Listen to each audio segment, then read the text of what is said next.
And today we will discuss the next topic, that is file handling. File handling, and we will perform the different operations which we can perform in a file. So firstly हम देखेंगे कि file क्या होता है. File is place. File एक ऐसी जगह computer disc में जहाँ पे हम डाटा परमानेंटली स्टोर करके रख सकते हैं. जो बेसिक ऑपरेशन है जो हम एक फाइल पे परफॉर्म कर सकते हैं वो है ओपन कर सकते हैं फाइल को, रीड कर सकते हैं, राइट, या फिर क्लोज कर सकते हैं. ठीक है. These four steps together are called file handling. इन चारों स्टेप्स को मिला के हम क्या कहते हैं, फाइल हैंडलिंग. तो पाइथन में हम फाइल हैंडलिंग पढ़ेंगे. Python uses the open bracket function to work with files. Python है ना, ये ऐसा ओपन फंक्शन यूज करता है फाइल्स के ऊपर काम करने के लिए. ठीक है. जैसे f is equal to open text r. r का मतलब यहाँ पे क्या है, r ये रीड मोड है, ये फाइल को रीड कर रहा है. उसके बाद दिया f डॉट रीड, मतलब p फंक्शन को, फाइल को ये रीड करेगा. ये रीड ऑप्शन यूज हुआ है, shows the file content. Read मतलब ये फाइल कंटेंट के, फाइल के अंदर जो कंटेंट है उसको ये रीड करेगा. f डॉट क्लोज क्या है, always close after use. f dot close मतलब ये हमेशा फाइल के यूज होने के बाद उसको क्लोज करेगा. तो कॉमन मोड्स, कॉमन मोड्स कौन कौन थे. means read a file, file must already exist. अब अगर हम रीड करेंगे फाइल को तो उसके लिए जो फाइल है वो पहले से एक्सिस्ट करनी चाहिए ना, फिर ही हम उस फाइल को रीड कर सकते हैं. वैसे ही है कि W का मतलब होता है राइट टू अ फाइल, मतलब ये फाइल के बीच में लिखना. नई फाइल बना के भी लिख सकते हैं या फिर पुराने फाइल को इरेज कर सकते हैं. ये मतलब अपेंड. अपेंड का मतलब क्या होता है, पढ़ा था. अपेंड हमें न्यू डाटा उसके अंदर या उसके एंड में ऐड करना. अंदर सॉरी एंड में ऐड करते हैं अपेंड फंक्शन से. f is equal to open data text write, और w मतलब राइट. अब ये फाइल को पहले ओपन करेगा, फिर उसके अंदर के डाटा को उस पर लिखेगा कुछ नया. if राइट हेलो स्टूडेंट्स, क्या लिखेगा यहाँ इसके अंदर, फाइल को ओपन करके उसमें क्या लिखेगा, नई फाइल बना के हेलो स्टूडेंट्स. उसके बाद क्या करेगा, फाइल को क्लोज करेगा. always closing a file after using it. मतलब हमें हमेशा याद रखना है कि हमें हमेशा एक फाइल को क्लोज करना है उसको यूज करने के बाद. कौन सा क्या यूज करके, f डॉट क्लोज, और better to use it open और एल्स f. उसके बाद हम पढ़ेंगे एरर्स एंड एक्सेप्शंस. एरर्स और एक्सेप्शंस क्या होते हैं. एरर स्टॉप प्रोग्राम, मतलब जो एरर है वो एक प्रोग्राम को करेक्टली रन करने से रोकता है. ठीक है. पाइथन में मेनली जो टू काइंड ऑफ एरर्स आते हैं. ठीक है. पहला तो है सिंटैक्स एरर. सिंटैक्स एरर है mistakes in the way code is written. अगर जिस टाइप में कोड लिखा है उसमें सिंटैक्स एरर आ रहा है तो हम उसको कहते हैं, उसको उसके way of writing the code, जिस तरीके से हमने कोड लिखा है, चाहे कोई कॉलन मिसिंग है, कॉमा मिसिंग है, तो वहाँ पे हमारा जो एरर आता है उसको सिंटैक्स एरर बोलते हैं. और एक होता है एक्सेप्शन. एक्सेप्शन होता है error that occur when the program is running.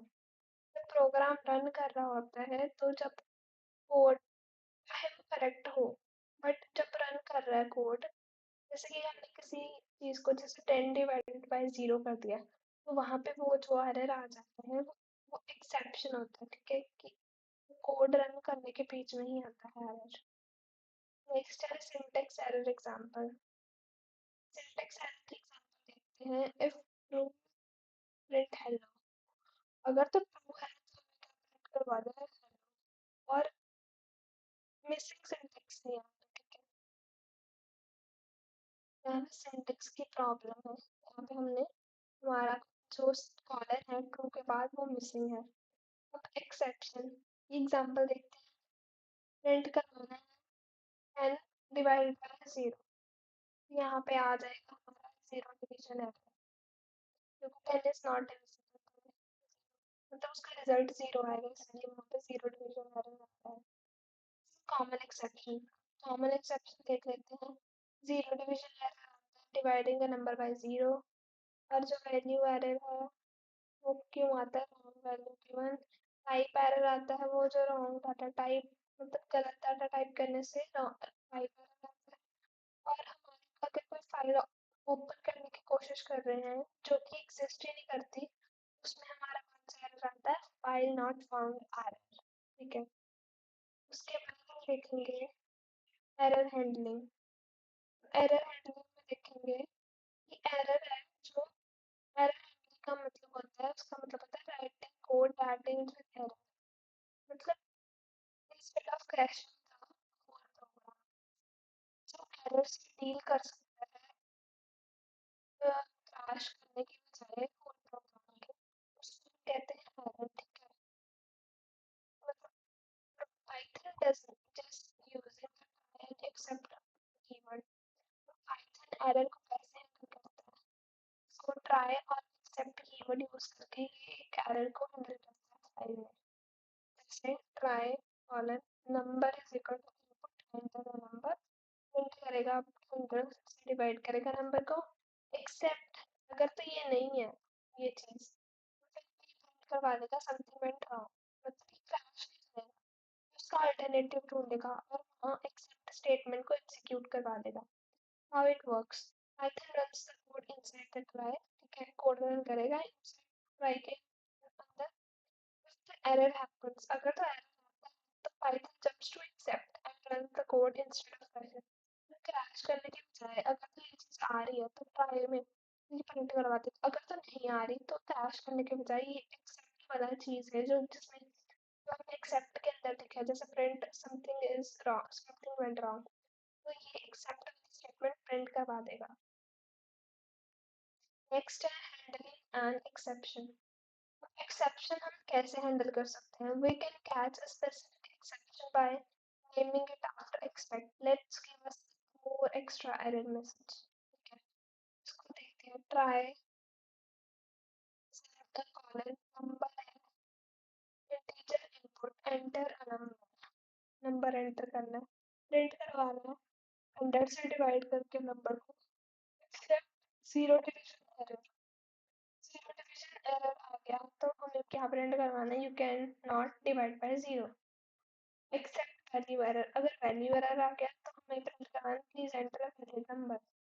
तो we can also catch the error detail using हम एज यूज करके भी एरर के डिटेल निकाल सकते हैं, जैसे कि try print and divide by zero, except zero division error as e, print error occur, try finally clause.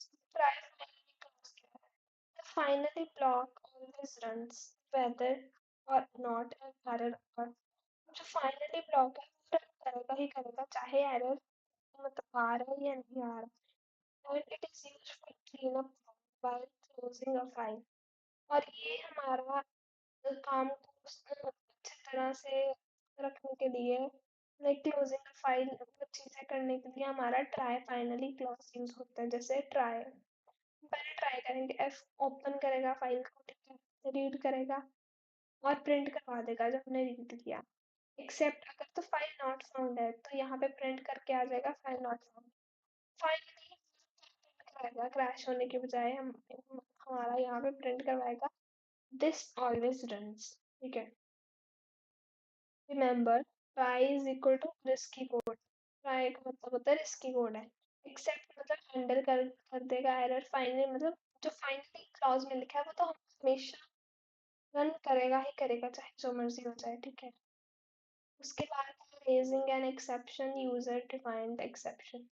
Raising an exception क्या होता है, समटाइम्स हम हमें अपने खुद के एक्सेप्शंस क्रिएट, हम अपने खुद के एरर क्रिएट कर सकते हैं पर्पस से यूजिंग द रेज कीवर्ड। ठीक है, हम खुद से एरर भी क्रिएट कर सकते हैं रेज कीवर्ड की हेल्प से। For example when the value doesn't make sense to our program, जब हमें लगता है कि हमारी जो वैल्यू है वो प्रोग्राम में कुछ सेंस बना नहीं रही। ठीक है, जैसे एज है, age is equal to -5, sense नहीं बना रही। If age is less than 0, raise मतलब उससे रेस करवाया ना एरर, तो वहां पे हमारा रेस कीवर्ड यूज हुआ है।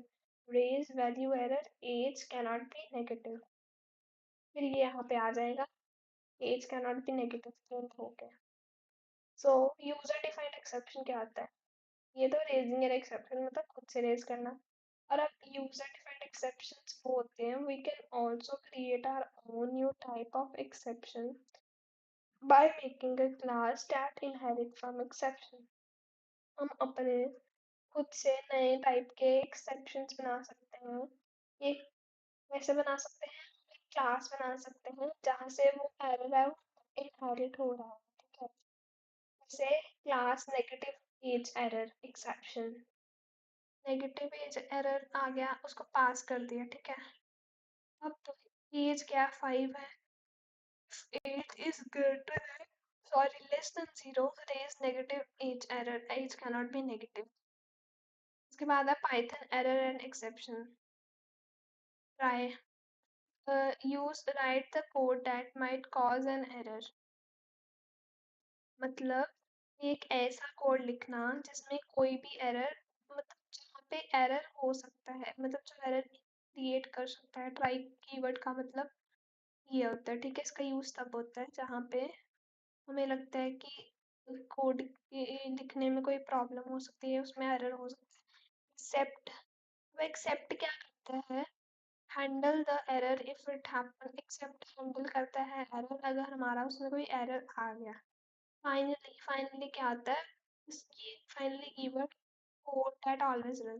फाइनली में जो हम कोड लिखते हैं वो हमेशा रन होता है, ठीक है। Raise, create an error on purpose, error को पर्पस से क्रिएट करना उसको रेस कहते हैं। Class exception, make your own custom exception, अपनी ही एक्सेप्शन कस्टमाइज करके बना सकते हैं उसको। हम क्लास से रिप्रेजेंट करते हैं, क्लास कीवर्ड से। देखेंगे इंपोर्ट स्टेटमेंट। Import statement क्या आता है? A module is simply a file with Python code already written function that we can reuse. The important statement, let us use code from another module in our own program.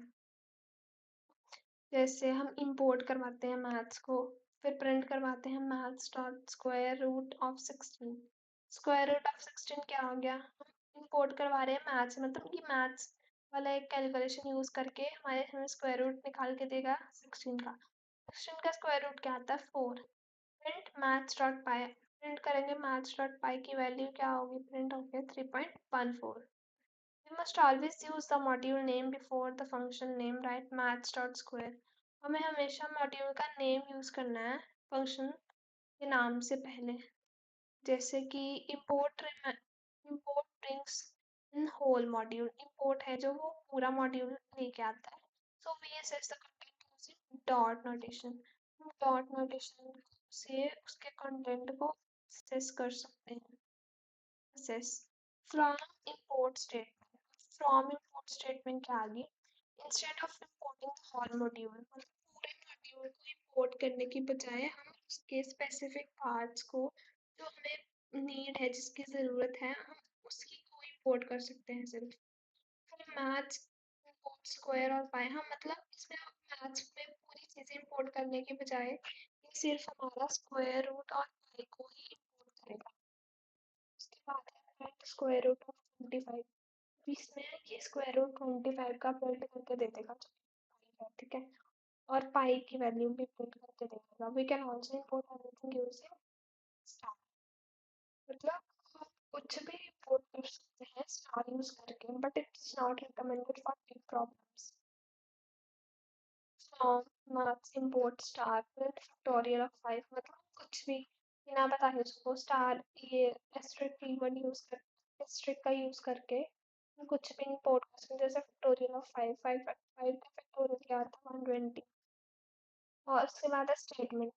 देखते हैं statement का मतलब क्या होता है, मतलब ये क्या करती है। इम्पोर्ट मैथ्स क्या करती है? Whole, import whole module, use maths dot square root, maths import square root, import only square root, use square root directly from maths imports, asterisk import सब कुछ import कर देता है मॉड्यूल से डायरेक्टली। उसके बाद लेसन 9 में देखेंगे using Python packages. Python package use करके, अब पैकेज क्या होता है पहले देखते हैं। Package is a collection of related module group together in one folder. मतलब सारे मॉड्यूल्स को एक ग्रुप में इकट्ठे रख के एक फोल्डर बनाना, उसको हम पैकेज कहते हैं। It helps organise large amount of code. ये हमें एक बहुत सारे लार्ज अमाउंट ऑफ कोड को ऑर्गेनाइज करने में भी हेल्प करता है package. Python a module 1.py file. py file a module कौन सा, one module is equal to one Python file के इक्वल होता है। जो पैकेज है फोल्डर के इक्वल होता है, ठीक है, एक पाइथन फोल्डर के। एग्जाम्पल है यूजिंग पैकेज, ये हम देख सकते हैं। is a Python tool to install extra packages but that don't come built-in। built-in नहीं आते, इनको खुद से इंस्टॉल करना पड़ता है, ठीक है। उसके बाद आ गया हमारा रेगुलर एक्सप्रेशन। रेगुलर एक्सप्रेशन क्या होता है? String pattern matching. अब पैटर्न मैचिंग क्या होता है? Pattern matching means checking if the piece of text follows a certain pattern. For example, checking if the string is valid phone number or email। Check करना है कि जो हम दे रहे हैं स्ट्रिंग, वो वैलिड फोन नंबर है या ईमेल है। तो हम उसमें स्ट्रिंग पैटर्न मैचिंग यूज कर सकते हैं। Regular expression is a special text pattern used to match, search और replace parts of the string. जो रेगुलर एक्सप्रेशन है वो हमें इस स्पेशल टेक्स्ट पैटर्न, एक स्पेशल तरह का टेक्स्ट पैटर्न है जो हमें बताता है, जिससे हम मैच कर सकते हैं, सर्च कर सकते हैं या रिप्लेस कर सकते हैं स्ट्रिंग। रेगुलर एक्सप्रेशन क्यों यूज होते हैं? Python provides the module to work with regular expression। Python री मॉड्यूल प्रोवाइड करता है रेगुलर एक्सप्रेशन को के साथ काम करने के लिए। import री मतलब री function dot search. print out any find a pattern anywhere in the string। Search क्या है? मतलब ये पैटर्न फाइंड करेगा कहीं से भी स्ट्रिंग में। मैच विथ पैटर्न को चेक करके उसमें मैच करके कि स्ट्रिंग में ऐसा कोई पैटर्न है या नहीं। फाइंड आउट मतलब get a list of all the matches. Matches की लिस्ट फाइंड कर देगा, यहाँ से हम देख सकते हैं, ठीक है। सर्च करना है हमें एक डिजिट 25 को, यहाँ से सर्च करके दे देगा, ठीक है। Basic symbol used. अभी ये जो बैक स्लैश डी है, एनी डिजिट 0 to 9 से लेके कोई भी डिजिट इसका मतलब है, ठीक है। बैक स्लैश डब्ल्यू का मतलब है एनी लेटर डिजिट और अंडरस्कोर। इसमें बैक स्लैश डब्ल्यू का मतलब है कोई भी लेटर डिजिट या अंडरस्कोर। बैक स्लैश एस का मतलब है स्पेस, स्पेस देनी है तो बैक स्लैश एस यूज करेंगे। प्लस का मतलब है वन और more of the previous items, मतलब या तो पीछे वाली आइटम्स देखनी है या तो अगली वाली। एस्टेरिक का मतलब है जीरो और more of the previous item, zero या उससे पीछे वाली item. Always use the write the pattern as raw strings. हमेशा रॉ स्ट्रिंग्स के क्विक रिकैप कर लेते हैं। फाइल हैंडलिंग क्या करती है? फाइल हैंडलिंग में कौन कौन से ऑपरेशन होते हैं? ओपन करते हैं, पहले उसको रीड करते हैं, उसमें कुछ लिखते हैं और उसको क्लोज कर देते हैं, हम जैसे फाइल खोलते हैं, ठीक है। उसके बाद एरर और एक्सेप्शन। एरर एंड एक्सेप्शन क्या है? मिस्टेक्स दैट स्टॉप, मिस्टेक्स है जो एक प्रोग्राम को बंद कर सकती हैं, तो उसको मिस्टेक्स एरर्स या एक्सेप्शंस कहते हैं। और ये टू टाइप्स के होते हैं, ठीक है। जो एरर है वो सिंटेक्स एरर भी हो सकता है या एक्सेप्शन भी हो सकती है। एरर कैसे हैंडल कर सकते हैं? एरर क्या या एक्सेप्ट यूज करके हैंडल कर सकते हैं ताकि हमारा प्रोग्राम है जो क्रैश ना करे। ऐसे ही हम हैंडल कर सकते हैं, रेज कर सकते हैं एक्सेप्शन को, इंपोर्ट कर सकते हैं स्टेटमेंट को, फ्रॉम इंपोर्ट कर सकते हैं पैकेज और रेगुलर एक्सप्रेशन। तो ये है। सो जो हमारा नेक्स्ट टॉपिक है वो है क्लासेस एंड ऑब्जेक्ट। हम पहले देखेंगे क्लास क्या होती है और ऑब्जेक्ट क्या होता है, ठीक है। क्लासेस एंड ऑब्जेक्ट्स को हम पहले इंट्रोडक्शन करेंगे। Introduction to object oriented programming, OOPs के कॉन्सेप्ट्स को हम डिस्कस करेंगे। पहले है ये तो नॉर्मल है कि object programming oriented programming was invented and introduced at MIT in 1920s। और ये सब बेसिक है तो हम अपने पढ़ेंगे है उसकी ओप्स भी कहते हैं ऑब्जेक्ट ओरिएंटेड प्रोग्रामिंग को. Programming paradigm based on the concepts of object which may contain data in form of fields, often known as attributes and codes in the form of procedure often known as methods. वो जिसमें हम data store करते हैं जिसमें data होता है actual में उस फील्ड में उसको एट्रीब्यूट कहते हैं. ठीक है. और in the form of procedure और जो प्रोसीजर है उस डाटा को स्टोर करने का या उसमें जिसमें प्रोसीजर होते हैं उसमें कोड होता है उसको मेथड कहते हैं. Programming paradigm defines the methodology of designing the implementing program using key features and building blocks of programming languages and gives us an idea हम प्रॉब्लम को जनरली कैसे एनालाइज कर सकते हैं और उसको कैसे सॉल्व कर सकते हैं पर्टिकुलर प्रोग्रामिंग लैंग्वेजेस के साथ. Some other programming paradigms paradigms some procedural programming होती है ऑब्जेक्ट बेस्ड होती है और एक तो ऑब्जेक्ट ओरिएंटेड प्रोग्रामिंग होती है. प्रोसीजरल प्रोग्रामिंग क्या होती है? प्रोसीजरल प्रोग्रामिंग को हम इम्पेरेटिव प्रोग्रामिंग भी कह सकते हैं और it is a programming paradigm that uses a linear top-down approach. It is based on the concept of procedure call. ये एक प्रोसीजर कॉल पे कॉन्सेप्ट पे बेस्ड होता है. In procedural programming, a program consists of data. Program है जो data से बनाते हैं और जो प्रोसीजर है data creates on the data. Procedure also known as routines, subroutines and functions simply contain a series of computational steps or carried out. जो सी language है वो प्रोसीजरल प्रोग्रामिंग स्टाइल यूज करती है. where then by oops oops क्यों use करते हैं? पहले हम oops के pros पढ़ेंगे फिर उसके cons पढ़ेंगे. The pros of the oops are for smaller programs the code is generally small result में और बेसिकली ये जो है बहुत एफिशिएंट होता है. they are for a specific purpose. जो cons है इस case function they do not relate to real life object. तो यहाँ पे very large of code is written inside function और ये बहुत सारा डिफिकल्ट हो जाता है उस कोड को मेंटेन करना और उस कोड में मॉडिफिकेशंस करना. इसलिए हम इसकी जगह पे oops यूज करते हैं. ऑब्जेक्ट बेस्ड प्रोग्रामिंग क्या है? Object based programming is a programming paradigm that implements some of the features of the object oriented programming, not at all, but not all. Okay. Object based programming data and its associated meaning functions are enclosed in one single entity. अब जो object based programming है इसमें data और उसके जो meaningful functions है उसको एक ही एंटिटी में इंक्लोज किया जाता है रखा जाता है और उसको हम एक क्लास कहते हैं. Class enforce information hiding an abstraction thereby separating the implementation detail. In object-based programming, whenever there is any change in the definition of type user interface remains unaffected generally. It can be treated as a subset of object-oriented programming as it implements some of the features like जैसे कि हम इसमें कर सकते हैं information hide कर सकते हैं इंफॉर्मेशन को abstract कर सकते हैं classes functions overloading etc. It does not implement inheritance or polymorphism. उसके बाद है जावास्क्रिप्ट और जो विजुअल बेसिक्स है ये भी कुछ type of object based programming language ही है.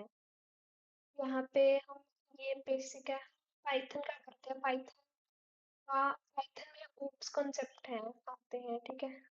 oops कॉन्सेप्ट में क्या आता है पहले? oops कॉन्सेप्ट इन पाइथन में क्लास ऑब्जेक्ट्स मतलब इंस्टेंसेस polymorphism आता है encapsulation and inheritance and data abstraction. These are the main concepts in the Python for oops. सबसे पहले हम क्लास डिस्कस करेंगे. क्लास क्या होती है? Class is a blueprint or design that defines the variable and the method.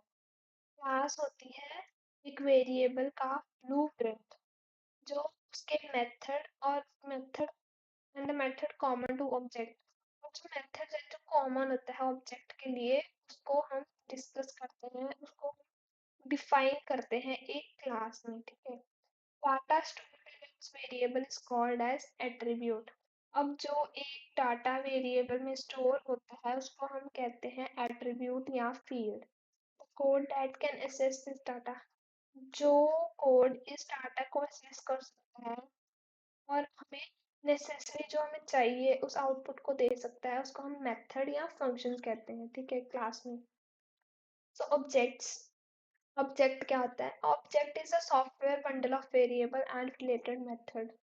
Object एक software bundle है, इसका वेरिएबल और उससे जो भी मेथड जो उससे रिलेटेड है उसका एक सॉफ्टवेयर का बंडल, उसको हम ऑब्जेक्ट कहते हैं।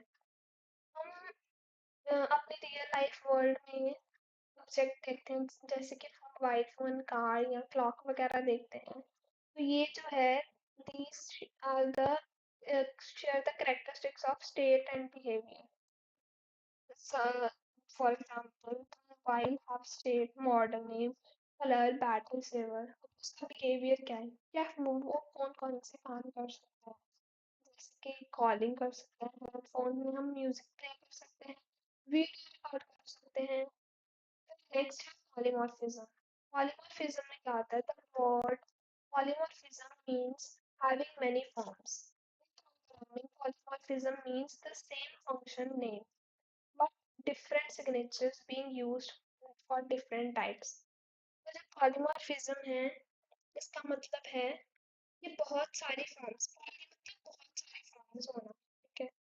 प्रोग्रामिंग पॉलीमॉर्फिज्म, प्रोग्रामिंग लैंग्वेज में पॉलीमॉर्फिज्म का मतलब है सेम फंक्शन को हम बार बार यूज कर सकते हैं but different signature being used for different types, हम उसको डिफरेंट टाइप्स में यूज कर सकते हैं। मतलब एक ही चीज को अलग अलग फॉर्म्स में यूज करना, उसको पॉलीमॉर्फिज्म कहते हैं। पॉली वर्ड से ही क्लियर होता है, ठीक है, पॉली मतलब मैनी।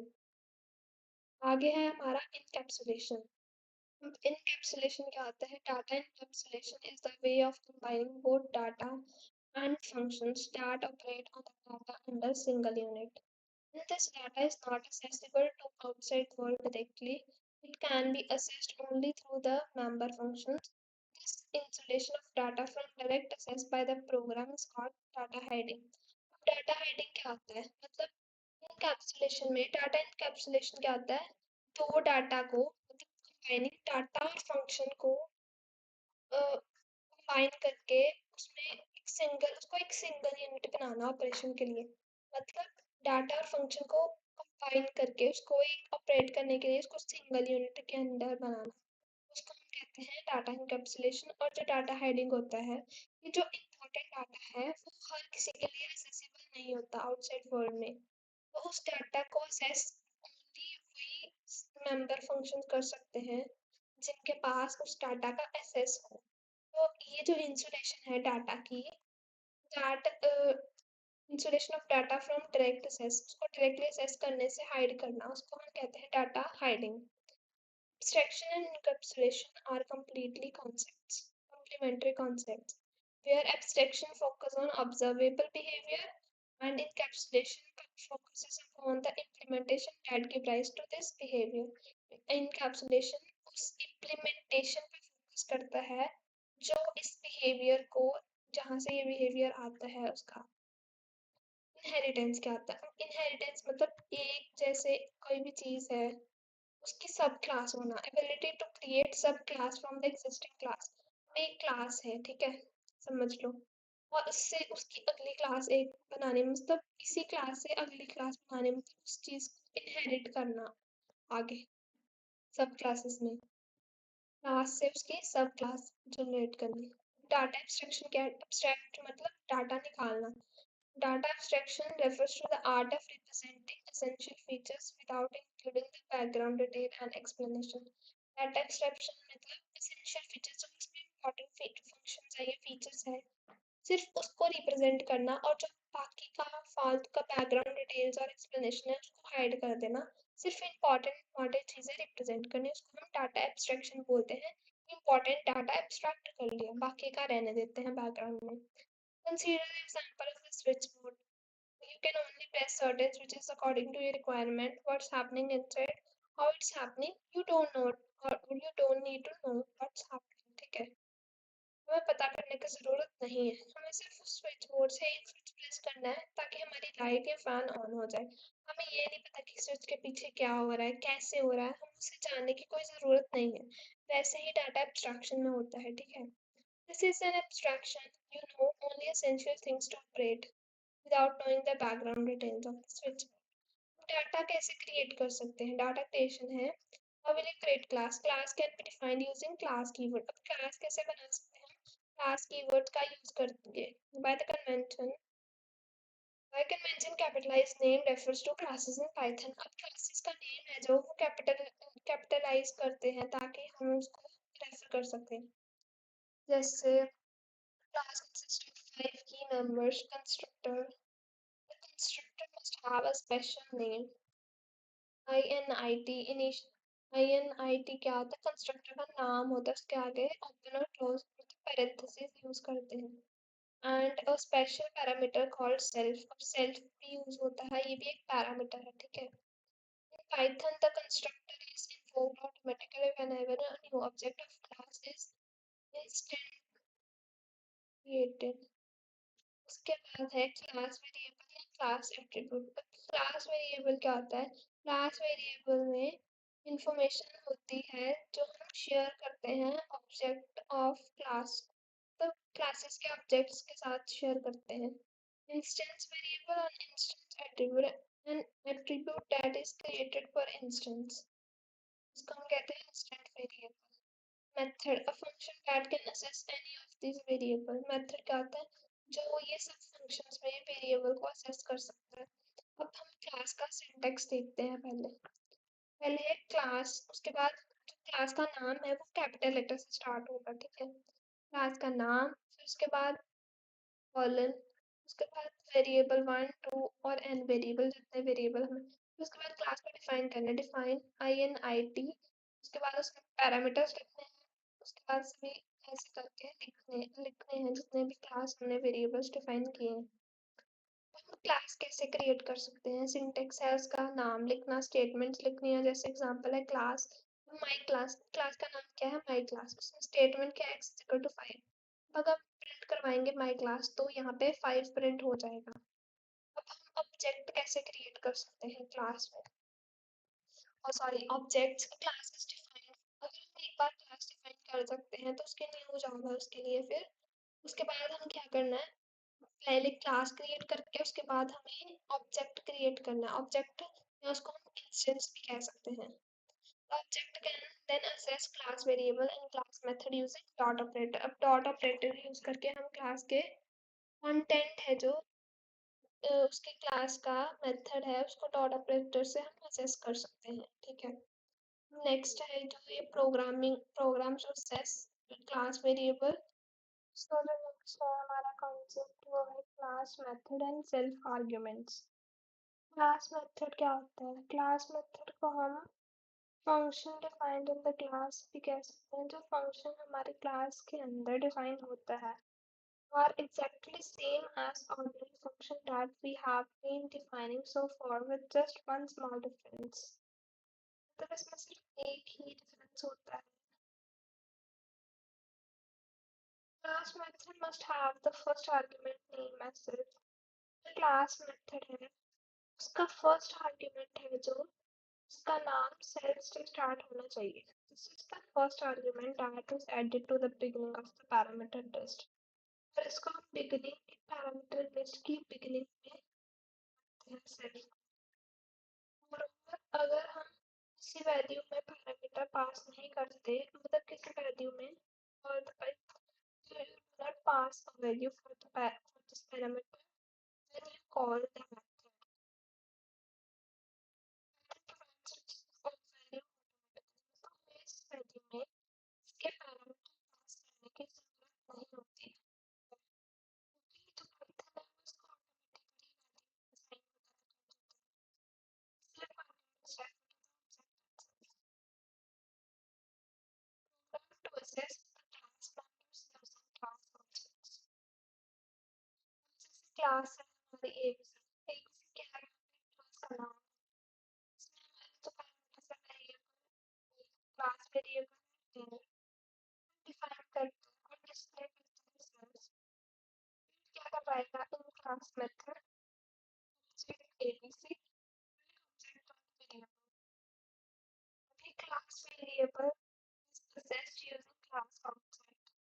ऑब्जेक्ट अगर इस क्लास के वेरिएबल को एक्सेस करना है तो हमें उस क्लास के ऑब्जेक्ट को लिखना पड़ेगा, यूज करना पड़ेगा, ठीक है। हम इस ऑब्जेक्ट को यूज करके ही इस क्लास के वेरिएबल को एक्सेस कर सकते हैं।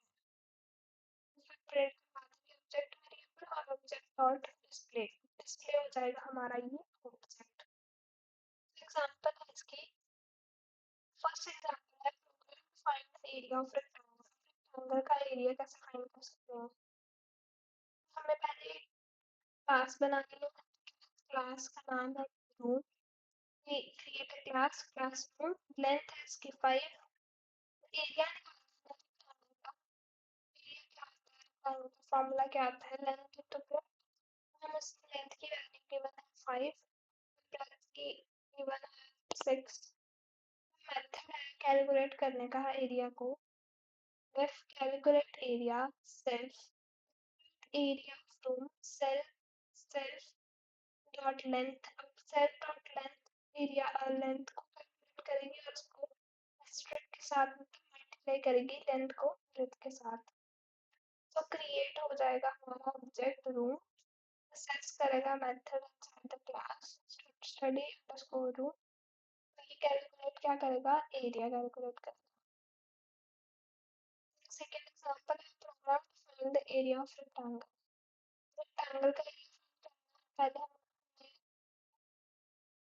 सेम चीज है, वही क्लासरूम लेंथ ब्रेड्थ मेथड को, मेथड कैलकुलेट एरिया क्या मेथड है, if कैलकुलेट एरिया सिर्फ करवाएंगे एरिया, इसमें लेंथ और ब्रेड्थ को मल्टीप्लाई करेंगे और इसमें क्रिएट करेंगे ऑब्जेक्ट, ऑब्जेक्ट का नाम है रूम, फिर इसमें असाइन करेंगे लेंथ और ब्रेड्थ की वैल्यूज, उसके बाद उसको कैलकुलेट करेंगे। सिमिलरली थर्ड एग्जांपल में भी यही देख सकते हैं, हमने स्टूडेंट का नाम वगैरह इनपुट करना, उसका रोल नंबर, उसके मार्क्स, तो यहाँ पे पहले डिफाइन करेंगे फिर उसके बाद डिस्प्ले करेंगे, उसमें प्रिंट करेंगे ऑब्जेक्ट क्रिएट करके।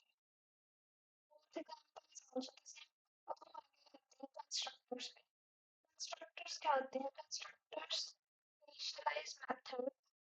constructor can be viewed as a specific method used by a class perform tasks such as initialize, variable को इनिशियलाइज कर सकते हैं, उसको स्टार्ट और any startup class step needs to be done when an instance object is created। Store construction है specific method है, ठीक है, एक जो क्लास यूज करती है to perform specific task. Specific method है जो क्लास टास्क परफॉर्म करने के लिए यूज करती है, ठीक है। Python the constructor is defined with a single name called underscore underscore initialize underscore underscore self process the class। This method has two leading underscores and two trailing underscores। मतलब initialize करने से पहले भी तो underscores होते हैं leading, उसके बाद भी दो trailing underscores होते हैं।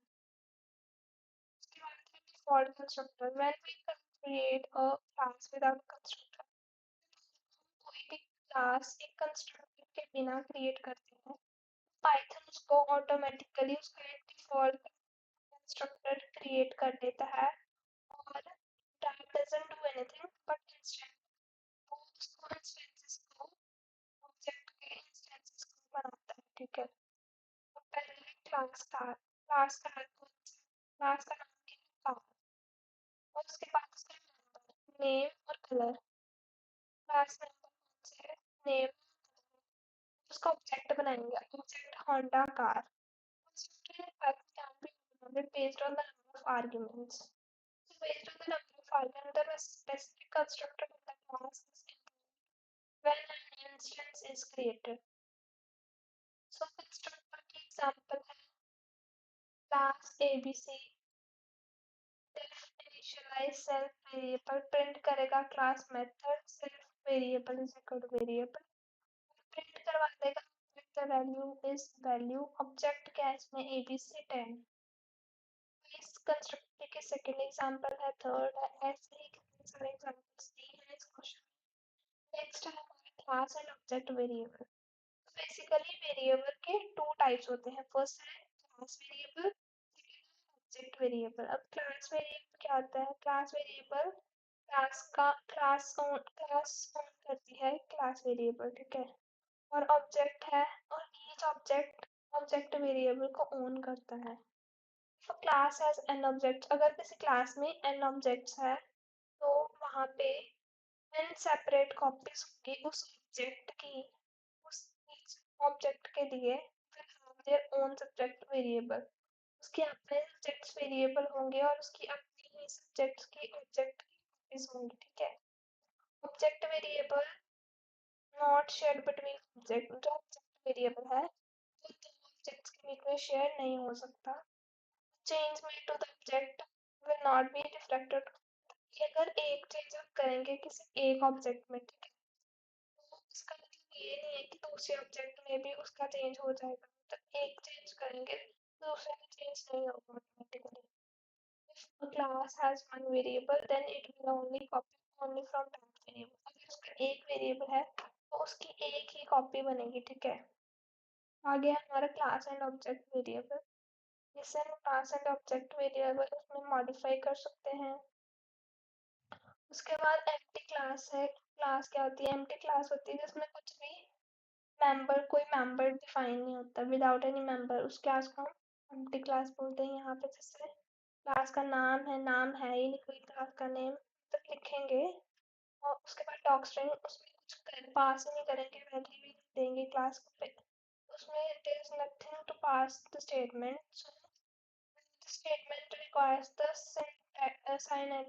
syntactically program require no action so ignore करेगा पाइथन इंटरप्रेटर इस चीज को ठीक है so adding attributes to an empty class Python allows us to set the attribute of the object to an empty class. We can also set different attributes for the different objects and print their details as shown.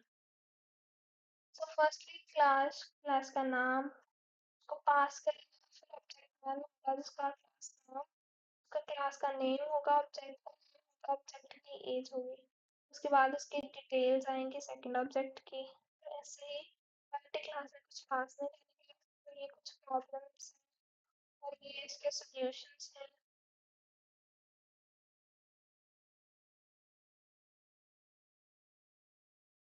इसमें कुछ discuss करना theories नहीं है methods देख लेते हैं methods और perform specific task methods एक स्टेटमेंट का सेट होता है जिससे हम कोई भी स्पेसिफिक टास्क परफॉर्म कर सकते हैं ये सारे स्टेटमेंट्स का एक सेट बना के दे दिया और वहां से हमें एक टास्क परफॉर्म करना है उन सबको मेथड कहते हैं ठीक है difference between function and method function और मेथड में क्या डिफरेंस है दोनों इंटरचेंजेबली यूज होते हैं बट स्पेसिफिक डिफरेंस है इन दोनों में फंक्शन क्लास फंक्शन को क्लास से होने की जरूरत नहीं है This is followed by functional programming, whereas method जिसको हम oops भी कहते हैं is a function मेथड है हमेशा इनसाइड अ क्लास होता है ठीक है मेथड को हमेशा एक्सेस कर सकते हैं क्योंकि वो एक क्लास के अंदर होता है और access the variable so we shall be using the so यहाँ पे मेथड मेथड क्या होता है multiple same name method overloading मतलब हमें हमारे पास मल्टीपल मेथड्स हैं सेम नाम से तो बट उसके पैरामीटर्स है पैरामीटर्स डिफरेंट है उसको बट उसका जो नाम है वो सेम है तो उसको हम मेथड ओवरलोडिंग भी कह सकते हैं is one of the concepts in the polymorphism इसको polymorphism के concept में भी हमने पढ़ा था but Python does not allow Python ऐसे overloading को सपोर्ट नहीं करती, अलो नहीं करती, और that is multiple methods with the same name is not possible. मतलब मेथड्स, मेथड ऑफलोडिंग पाइथन में पॉसिबल नहीं है, क्योंकि सॉरी मेथड्स नहीं करती, क्योंकि सेम नेम से नहीं हो सकता, कंफ्यूजन हो जाएगी। पाइथन में मेथड क्रिएट कर सकते हैं, डिफरेंट वेज हैं।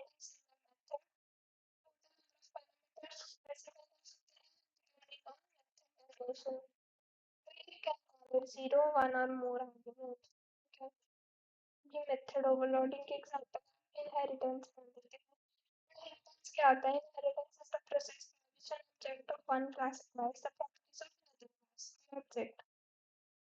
सो इनहेरिटेंस है कि एक ऑब्जेक्ट या एक क्लास दूसरी क्लास की प्रॉपर्टीज लेकर आती है, ठीक है। तो एक क्लास से ही हमने दूसरी क्लास को डिफाइन किया, दूसरी क्लास पहली क्लास से बनी है, मतलब वो फर्स्ट क्लास है जो सॉरी सेकंड क्लास है, वो फर्स्ट क्लास से इनहेरिटेंस हुई है, उसने उसकी प्रॉपर्टीज यूज करी है, उसको उस टर्म को क्या कहते हैं? इनहेरिटेंस, ठीक है। टाइप्स कितने? Single inheritance, multiple, multi level, hierarchical and hybrid. Inheritance की टाइप है। सिंगल इनहेरिटेंस क्या आता है? Inheritance enables the right class to inherit properties from a single parent, single parent से इनहेरिट करना, thus enabling for reusable and addition of new features to existing code। ये inherited चीज inherit करनी single class, single inheritance बोलेंगे, जैसे कि base class उसकी class कौन सी है? कार से कार है ना, तो ये क्लास, ये जो कार है ये बेस क्लास ये कार से है, तो ये यहाँ पे ड्राइव क्लास में जाएगी, ठीक है। उसके बाद सेकेंड इनहेरिटेंस क्या होता है? पर्सन है, पर्सन से स्टूडेंट और स्टूडेंट से पर्सन, तो ये है यहाँ पे जो पर्सन हमारी होगी बेस क्लास। मल्टीपल लेवल, तो ये सब ओवरलोडिंग करते हैं। Method overloading is the ability of an object-oriented programming languages that use subclass to provide a specific implementation। Method overloading क्या होता है? सब क्लास या चाइल्ड क्लास को इम्प्लीमेंट करने का एक मेथड है जो ऑलरेडी उसके पेरेंट क्लास में दिया गया है, बट उस मेथड को इम्प्लीमेंट करने के लिए उसके क्लास को भी दे रहे हैं वो चीज, उसको ओवररीडिंग कहते हैं, मेथड ओवररीडिंग, ठीक है। तो नेक्स्ट वी विल डिस्कस